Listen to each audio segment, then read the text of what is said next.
તને ન્યાય દઈ તારી ફરિયાદ છે કે મમ્મી કહેશે કે આવી ગરમીમાં હું ચોટચોટ કરવાનું હે ઊભો થઈ જા મજા આવશે હે દેદી કે ઊભો થઈ જા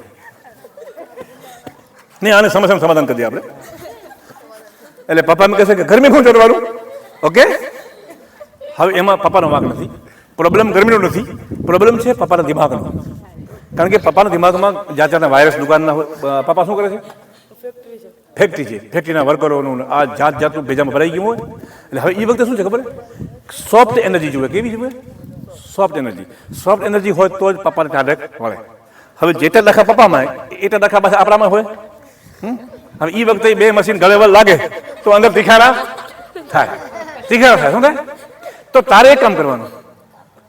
તને ખબર હોય કે પપ્પા ઘરે આવે છે ફેક્ટરીથી તને ખબર હોય કે 8 વાગે આવે કે 9 વાગે જેટલા વાગે આવતા તારે માનસિક તૈયારી કરી નાખવાની શું કરી નાખવાની માનસિક કરવા જેવું કરજે આમ શાંતિથી લાંબા લાંબા શ્વાસ લેવાના અને આખી બોડીને તારે જોયા રાખવાની આખી બોડી બધા માટે છો આખી બોડીને જોવાનું અહીંથી ઠેઠ પકડ તળિયા જોવાનું અને પાછું આમ નીચે આમ જોવાનું 2-4 વખત જોઈ લેવાનું તને તારી બોડી અને રિલેક્સ કરવાનું અને મનમાં શાંતિથી આમ જોયા રાખવાનું આ બધી વસ્તુ કરતા 1 જ મિનિટ લાગશે કેટલી 1 જ મિનિટ લાગશે અને પછી પપ્પા આવ્યા ઓકે અને પપ્પા આવે ને એટલે એની પેલું આમ પપ્પાને જોઈ લેવાનું પપ્પા ઘરમાં ઘૂસ્યા હે ક્યાં કરે મૂળ પછી જોવાનું મૂળ પર જોવાનું હું તને કહું કર ને એ મૂળ બધા આવી જાય ઠેકાણે તારે પપ્પાને તારી અંદર કોઈ ભય હોવો જોઈએ નહીં ઓકે તને કોઈ તારામાં ડાઉટ ન હોવો જોઈએ તને મજા તું આમ પપ્પા આવ્યા પપ્પાના પગમાં તારે જોવાનું ક્યાં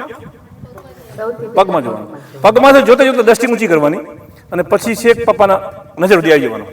ઓકે એ ગમે એનું ધ્યાન હોય કે ના હોય એનું ધ્યાન ભલે મમ્મીમાં હોય એને હારે વાંધો નથી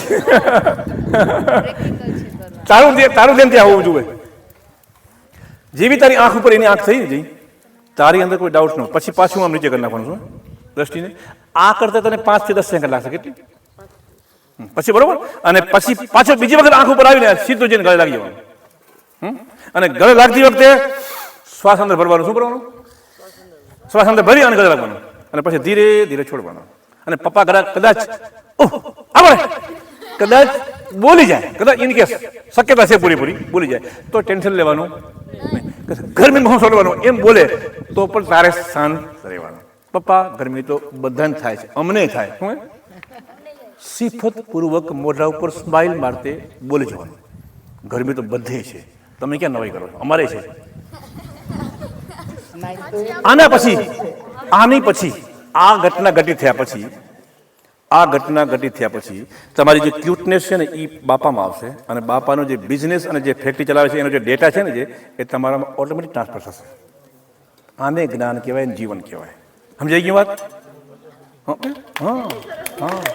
તો પછી